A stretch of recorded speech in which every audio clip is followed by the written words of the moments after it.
Good morning, dear students. Now, let's begin with the next topic of this chapter, that is colligative properties. In the last class, I told you that what are colligative properties? These are the properties of dilute solutions, that is, the solutions containing non-volatile solute and volatile solvent, and they depend only on the number of particles of solute. That is, the properties which depend only on the concentration of the solution and does not depend on the nature of solute. They are known as colligative properties. So these are the four colligative properties, and we have to discuss these one by one in detail. Now the first colligative property is relative lowering of vapor pressure. Now you can recall this relative lowering of vapor pressure we have learnt in Raoult's law also. This is nothing but the modified form of Raoult's law. So this is our first colligative property. Now see, this is my volatile solvent. All the molecules on the surface of this solvent are changing into vapors. What is the vapor pressure of pure solvent? It is P0A. Now when a non-volatile solute is added to it, a solution is formed. Now these are the volatile solvent molecules, and this is non-volatile solute. Now what is PS? It is vapor pressure of solution. We have learnt in Raoult's law that when the solution contains non-volatile solute, the vapor pressure of solution is less than pure solvent. Why? Because here the number of molecules changing into vapors are more on the surface, and here on the surface the number of molecules changing into vapors are less now. So PS is less than P0A. Also PS is equal to PA only. Why? Because non-volatile solute is there, so PB is 0. Now PS is equal to PA, or PS is equal to P0A XA. We can do like this we have done earlier also. This is your second Raoult's law. PS upon P0A is equal to XA. 1 minus PS upon P0A is equal to 1 minus XA, or P0A minus PS upon P0A is equal to XP. So on the left hand side, this term is known as relative lowering of vapor pressure. This is our colligative property, and this relative lowering of vapor pressure is equal to XP. And what is XP? It is mole fraction of solute. So this is our first colligative property. Now why relative lowering of vapor pressure is considered as a colligative property? Because you can see relative lowering of vapor pressure is equal to XP. That is, it depends on the mole fraction. What is the meaning of mole fraction? That is molar concentration, number of moles. So it is considered as a colligative property. Now, why we are discussing these colligative properties? What is the use of learning these colligative properties? Now, with the help of these colligative properties, it is possible for us to calculate the molar mass of an unknown solute. Suppose I am having pure water. Suppose if I add any non-volatile solute to it, what will happen? Now, if I add non-volatile solute to water, the vapor pressure of water will decrease. Now, whatever solute I have added, I can calculate the molar mass of that unknown solute with the help of this colligative property. And remember, greater is the number of moles of that solute, more will be the lowering of vapor pressure. Clear? Suppose the vapor pressure of pure water is 100. You can lower the vapor pressure of water to 80 also, to 60 also, by increasing the number of moles of non-volatile solute. This is the significance of this colligative property. So next is determination of molar mass of a solute from relative lowering of vapor pressure. So what I will be doing here, I will be expanding the formula. P0A minus PS upon P0A is equal to XP. Now P0A minus PS upon P0A is equal to, what is the formula for XP? NB upon NA plus NB. Now since colligative properties are the properties of dilute solutions, dilute solutions means where the number of moles of solute are, B stands for solute, are very less than the number of moles of solvent. So what I can do, in the denominator part, I can neglect this term NB.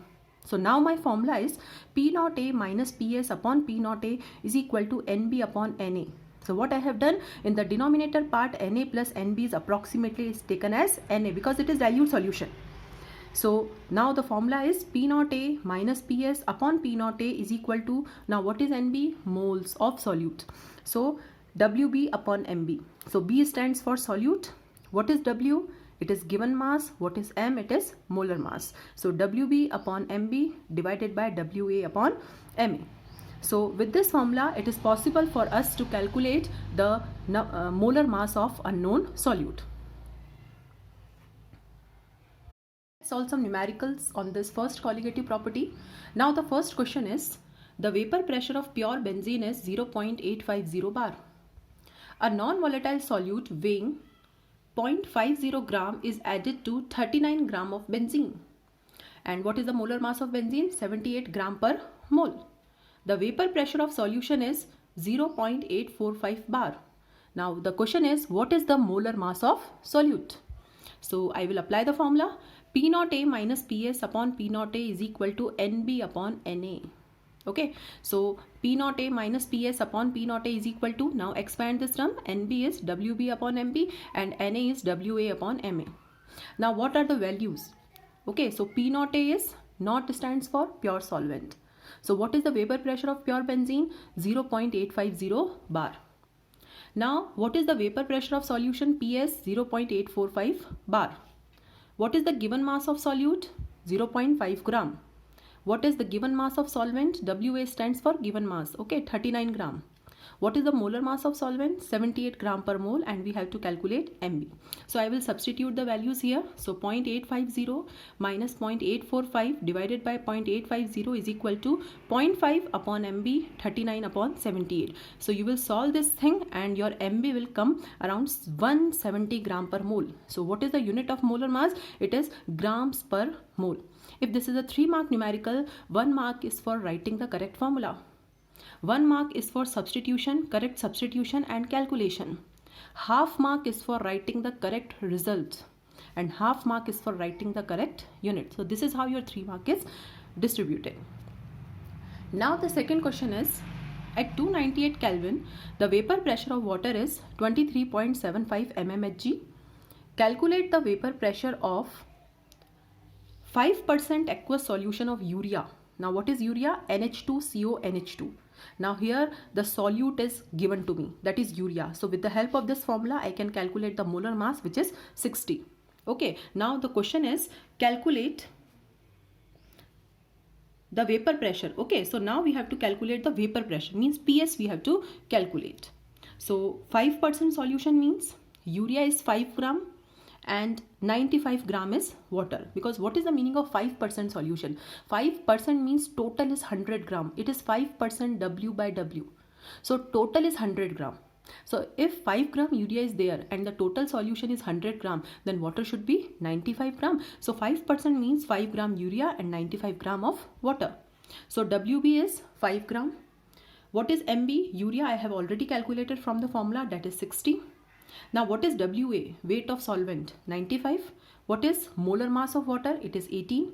And what is vapor pressure of pure water? It is 23.75 mmHg, and PS we have to calculate. So what I will do now, write the formula. Okay, so 1 mark is for writing the formula. P naught A minus PS upon P naught A is equal to WB upon MB divided by WA upon MA. So put the values. 23.75 minus PS divided by 23.75 is equal to 5 upon 60 divided by 95 upon 18. Now solve this thing. This I have solved. Okay, so 23.75 minus PS upon 23.75 is equal to 5 upon 60 into 18 upon 95. Now 23.75 minus PS equal to 5 into 18 into 23.75 divided by 60 into 95. So this value will come 0.375. Now what is the value of PS now? 23.75 minus 0.375, it is equal to 23.375 mmHg. So this is the answer of second question. Now there are some assignment questions. The first question is, try to solve these questions. Okay. Calculate the mass of a non-volatile solute. Molar mass is 40, which should be dissolved in 114 gram octane. So octane is my solvent. Okay, and what is the weight of this solvent? What is WA? This 114 gram. Now what is octane? Octane is a type of alkane. Methane, ethane, propane, butane, pentane, hexane, heptane, and this is now octane. So what should be the formula for octane now? Now the formula for octane is C8H18. C8H18. Okay. Now to reduce its vapor pressure to 80%. So we have to calculate the mass of a non-volatile solute, means WB we have to calculate. MB is given to us, this is 40. Now 114, that is WA given to us, and since octane I know, I can calculate MA, C at H18. With the help of this formula we can calculate MA, so as to reduce its vapor pressure to 80%. So whatever is the vapor pressure of octane, suppose initially the vapor pressure of octane is 100. Suppose if you take P naught A as 100, so final PS will be 80, reduced to 80%. So if P naught A is taken as 100, your PS will now be 80. So substitute the values, try to solve this question, and your answer should come around 10 grams. The second question is, urea forms an ideal solution in water. Determine the vapor pressure of an aqueous solution containing 10% by mass of urea at 40 degree. Okay, 10% means urea is 10 gram and 90 gram water is there. Similar type of question we have solved, okay, just now. And what is the vapor pressure of water? That is P naught A. It is 55.3 mm Hg at 40 degree Celsius. So what is the answer of this question? It is 53.46 mm Hg. Okay, so this finishes our first colligative property, that is relative lowering of vapor pressure. Try to solve the assignment questions, and in the next class we are going to start with the second colligative property, that is elevation in boiling point.